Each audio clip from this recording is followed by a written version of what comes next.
손흥민 선수의 라보나킥을 목격한 중국 출신 수비수들은 충격과 놀라움에 빠진 듯 망연자실한 모습을 보였습니다.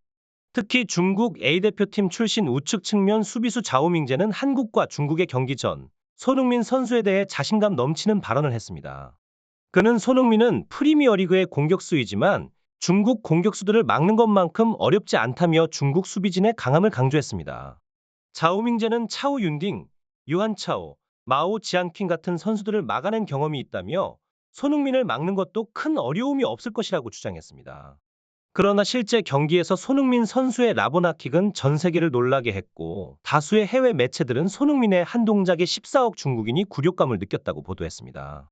이들은 또한 손흥민이 11명의 중국 선수들을 가지고 놀았다며 그의 활약을 대서특필했습니다.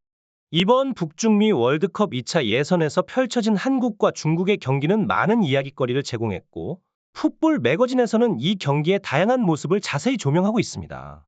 경기 후 인터뷰에서 대한민국 대표팀 주장인 손흥민 선수는 일부 중국 선수들의 인터뷰와 중국 매체들의 보도가 기분 나빴지만 우리 선수들이 힘을 모아 좋은 경기를 펼친 것에 대해 기쁘다고 소감을 밝혔습니다. 이번 경기는 손흥민 선수의 탁월한 기술뿐만 아니라 그의 겸손하고 전문적인 태도가 빛난 순간이었습니다. 중국과의 경기를 앞두고 축구 팬들 사이에서는 선수들의 부상에 대한 우려가 컸습니다. 많은 팬들이 경기 결과보다는 선수들이 중국의 거친 축구 스타일에 부상을 당하지 않길 바란다고 말했으며 일부 팬들은 패배해도 좋으니 선수들이 무사하기만을 바란다고 강조했습니다. 하지만 한국 대표팀은 이러한 우려를 불식시키며 중국 대표팀의 거친 플레이에 당황하지 않았습니다. 전반 8분경 황희찬 선수가 왼쪽에서 중국 페널티 박스 안으로 드리블을 시작했습니다. 조규성 선수가 뒤에서 수비를 따돌리며 공간을 찾아냈고 황희찬은 노련하게 공을 띄워 조규성에게 패스했습니다. 이때 상대 골키퍼가 슈팅 각도를 좁히려 나왔지만 황희찬은 빠르게 돌파하며 상대 센터백 주천재에게 걸려 넘어졌고 이로 인해 페널티킥이 선언되었습니다. 이 장면은 축구 전문가들 사이에서도 주목을 받았는데 황희찬의 이번 플레이는 중국 선수들에게 거친 파울을 하면 큰 대가를 치를 수 있다는 것을 보여준 교훈적인 장면이었다고 평가받았습니다. 이들은 또한 문전 혼전 상황에서 심판이 상황을 정밀하게 판단하려고 노력하는 모습이 인상적이었다며 황희찬의 빠른 돌파와 상대 다리에 걸려 넘어지는 큰 동작이 파울을 유도하는 데 결정적이었다고 분석했습니다. 이 장면은 한국 선수들의 빠른 사고와 기민한 플레이가 어떻게 상대방의 전략을 무력화시킬 수 있는지를 잘 보여주었습니다. 전문가들은 페널티킥이 선언된 순간 중국 선수들의 당황스러운 표정이 모든 것을 말해준다고 설명했습니다. 중국 대표팀은 거친 플레이로 한국 팀을 압박하려 했지만 오히려 한국 팀이 이를 역이용하여 페널티킥을 얻어낸 것에 대한 충격을 받았다는 것입니다. 손흥민 선수의 페널티킥 성공으로 한국은 경기 초반부터 중국의 기세를 제압하며 1대0으로 앞서 나갔습니다. 축구 전문가들은 과거 손흥민 선수의 페널티킥 성공률이 좋지 않았지만 토트넘에서 해리 케인과 연습하면서 폼을 바꾸어 성공률을 크게 높였다고 분석했습니다. 그들은 손흥민의 페널티킥이 구석으로 빠르게 차지기 때문에 골키퍼가 예측하고도 막기 어렵다고 설명했습니다. 경기에서 중국의 거친 파울과 항의에 대해 카타르 출신 심판 자심은 경고와 단호한 대처로 좋은 평가를 받았습니다. 하지만 중국 매체들은 심판의 편파적 판정을 비난하며 카타르와 대한축구협회의 관계를 지적했습니다. 이에 대해 많은 축구 팬들은 중국과 일본이 지역 대회에서 심판을 매수해 편파 판정을 이용하던 것을 국제 대회에서 통하지 않자 불평한다고 비판했습니다. 팬들은 중국이 지난 6월 한국 U23 대표팀과의 평가전에서 거친 플레이에도 불구하고 경고를 받지 않았던 사실을 지적하며 중국의 주장을 조롱했습니다. 이러한 상황은 축구 경기의 공정성과 규칙 준수의 중요성을 다시 한번 강조하는 계기가 되었습니다.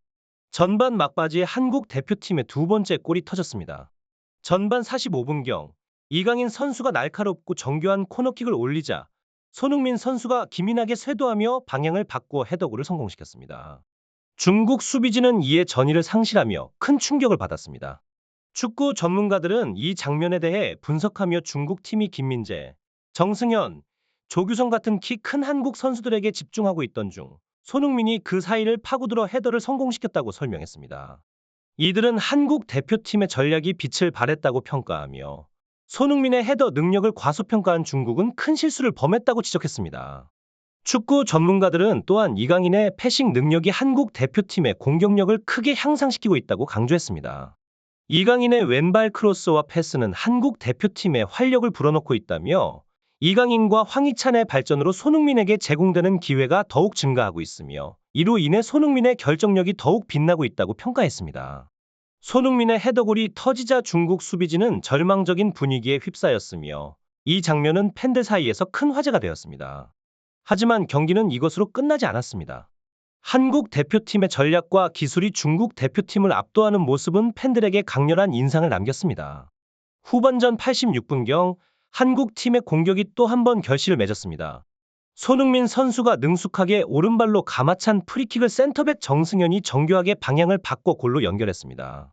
축구 전문가들은 이 골에 대해 분석하면서 정승현을 애워싼 5명의 중국 선수들이 손흥민의 크로스를 막지 못한 것은 그 크로스가 낮고 빠르게 차였기 때문이며 이러한 프리킥은 매우 어렵고 특별한 기술을 요구한다고 설명했습니다.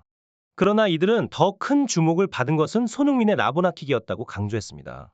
후반 54분경에 벌어진 또 다른 장면에서는 황인범이 공을 주고 빈 공간으로 뛰어들 때 손흥민이 다리를 꼬아차는 라보나킥을 선보였습니다.